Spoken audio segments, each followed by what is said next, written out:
Meaning and concept in graphic design is structured like a language. You might have heard the term rhetoric or figures of speech. These terms refer to the way language is used to persuade people. Rhetoric uses figures of speech like metaphor and symbolism in powerful ways to make a case for a position or argument. Likewise, rhetoric can be used visually in design to do similar work. In its most simple form, you can think of rhetoric as the art of persuasion. Let's look at 4 techniques of visual persuasion. Techniques that can be used to create meaning in compelling ways. The 5th term on this list is theme. Theme is what happens in a piece of design when these techniques meet content and culture. We will go over these in more detail, but let's summarize each term briefly. First, there is the use of icons, a sign, image, or object that looks exactly like what it is supposed to represent. Similes use a person, place, thing, or concept that suggests similarity or likeness. One thing is like another thing. Symbols use an object or image to represent an abstract idea. Metaphors function much like a simile, except that metaphors use substitution. One thing is another thing. And theme. Theme is an organizing principle or idea of a work of design. Theme is often articulated using similes, symbols, and metaphor. Icons are very simple to identify. You're looking at them constantly in any user interface on your phone or computer. Icons look exactly like what it is supposed to represent. As you can see here, an icon for an airport looks like a plane. An icon for mail looks like an envelope. Icons are very closely related to similes. In particular, an icon can be turned into a simile with very little effort. Much of the meaning of any given piece of design depends on context. The icon on the left can be easily read as an icon for the sun. The lines radiating out of a circle and the color yellow immediately reads as sun. In the version on the right, labeled brightness, this icon in the context of, say, a computer keyboard can be read as a button that controls the brightness of a screen.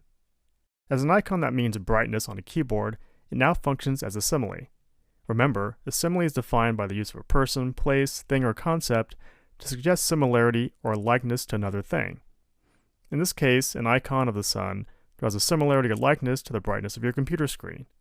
You understand this as a simile because both the sun and screen emit light. Through this comparison, you get that they are doing similar things, hence the word simile, but they are not the same thing. Icons also have a relationship to symbols. You could say that both symbols and similes can function as icons. The 2 examples you see here are mission patches from the Apollo moon exploration program. On the left patch, it uses an icon of the Apollo spacecraft. This is easy to understand, since it literally shows the spacecraft orbiting the Earth. What you see is what you get. The patch on the right uses an icon of 3 golden horses. These horses also symbolize ideas that are more abstract.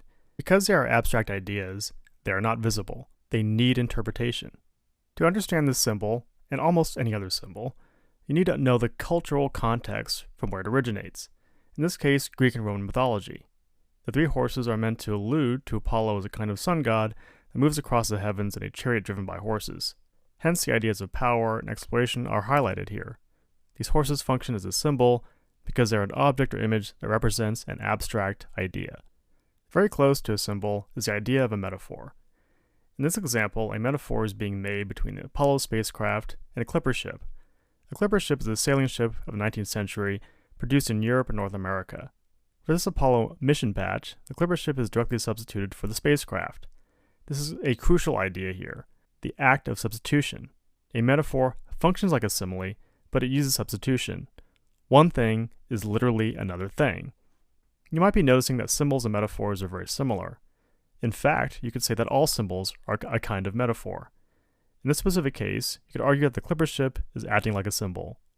But what kind of symbol is it? You could read this 2 different ways.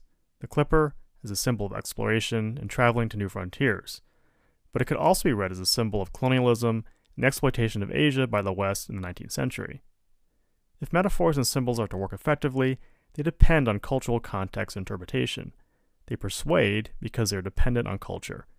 And these interpretations can be positive or negative. It all depends on who is doing the interpreting and in what context. Last is the idea of theme. A theme is simply the principle or idea organizing a piece of design. The theme of a work can be articulated in many different ways, but it often uses simile, symbol, or metaphor in some way. This example is a CalArts Visiting Artist poster for Alan Ruppersberg, who is best known for his work as a conceptual artist. The theme of this poster is fairly straightforward. It is based on the use of the poster and book, formats Ruppersberg used frequently in his work. This close-up of the poster shows how the book covers use pithy epigrams that appear to be a kind of manifesto. These book covers could be said to work like a symbol in that they are physical objects that represent abstract ideas. Books are a symbolic stand-in for the artist's work, lending a physical tangibility to work that is not all that tangible. Now let's do an exercise. In this exercise, you get to use a vocabulary you have learned to evaluate how a poster is functioning. Is it a metaphor, a simile, or is it a symbol?